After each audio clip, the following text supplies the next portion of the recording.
Ice machine, they said it would run for a little bit and then kick off. Run for a little bit and kick off. In areas with a lot of waterline breaks, these RO filters will get clogged up very quickly. We have it set up so that they can bypass it to get them by till we can get here with filters. Looks like they have already bypassed it themselves. All right, so these John Guest fittings here, you can push those down in and then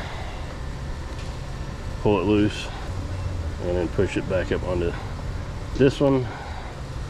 Open this up. All right, so let's show you what that does. All right, so we've unbypassed it so Dawn can see what the symptoms are when one of these is actually running out of water. That plug switch to drop down. As it drops down, it lets more water come in. It's got a water level sensor here.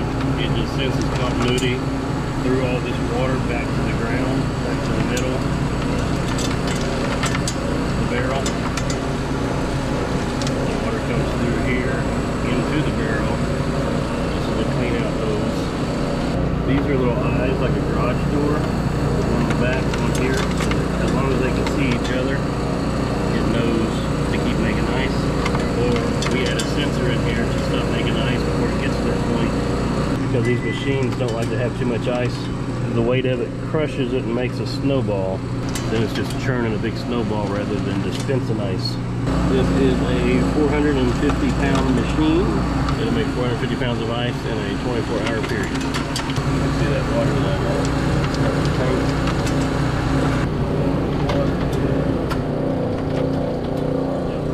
Shut off the compressor. Let's get the water still running. Still in there. And it's going to slowly fill back up. It should kick back on when the water level goes down. It'll be repeating the cycle over and over. All right, so we have a pre-filter and a membrane. Yeah, we'll stick this underneath it just in case we get a few drips. Now that filter should just make a half twist and pull straight down. Brown water from where they've had a water line break. Pretty common. Water will come in from the water supply in the top, and there's a straw in here that brings it to the bottom, and then it goes through a whole bunch of cloth filter and charcoal filter back up, and then it comes out the slot in the side. Okay. These two O-rings separate that from happening, or separate this water from getting into there. We can manually get rid of this O-ring and put it right back in there for a moment, and now let it have the water back. All right, so now I hear the RO pump going, so go ahead and shut it off. So what we proved by taking this O-ring off is our membrane is still good letting stuff through. So now we just need to change it. We just really need to change this. Now something else we got to do, they no longer pre-rinse these from the factory, so we're going to have to rinse out the charcoal that's in here. So we'll give that membrane a half twist and get it down out of the way. Now we're going to go ahead and stick the pre-filter in. I think I know what you're going to do. So we're going to put this up, we're going to allow water to flow, and it's going to come out. Yep. And it's going to be a little messy as it comes out there, so don't give it full flow. Okay. So just throttle it with that red handle there. We're going to have to fill up 4 or 5 cups probably. Oh, okay. Is it black? It was at first, and it's no longer black. Yummy. You like a coffee black? So why don't they pre-rinse these filters anymore? I don't know. They stopped doing it, and we never got the memo, and we started clogging up a bunch of membranes, and those membranes are very expensive. These will typically last you a year, the membranes will. The pre-filters usually every 6 months, but both of these were installed on 8/13, which was a little over a month ago. Now the downside to bypassing these is you allow the city water to get into your lines, and then when you resume, the RO system takes out any chlorine, so now that algae can start growing, which is what you see at the base of that spice filter. And the reason that spice filter is there is the RO system removes so many minerals and stuff out of the water.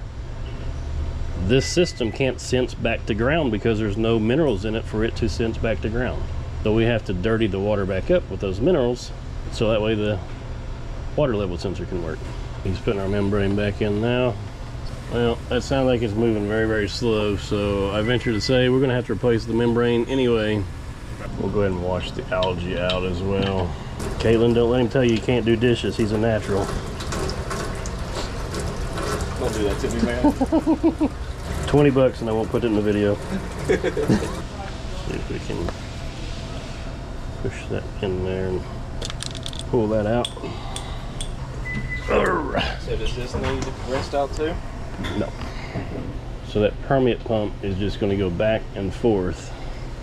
It'll let some water in the RO clean water side, and then it's going to push some of the brine out into the drain.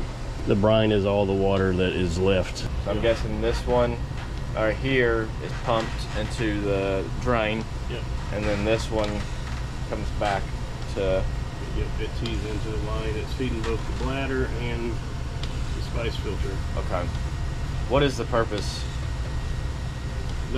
That's when the machine shuts off. It can keep pumping and build up pressure and have a little bit of storage Okay. to get ahead of the game whenever it kicks back on. Because these don't make water real quick. There's also a little, on the top of that, there's also a little red button. You can push it in to purge air out, the air that's still on the top of that. Some people say don't ever touch them because once they start leaking, then they don't ever stop, but I've never had one continually. Press it. Yeah, you just push it in and you'll watch the water level raise up when that air leaves. But that air will eventually work itself out down the line anyway. So you hear how fast that permeate pump is going. Yeah. So it's just pumping water in and then pumping water out. Pumping water in. We're full of water, staying full of water.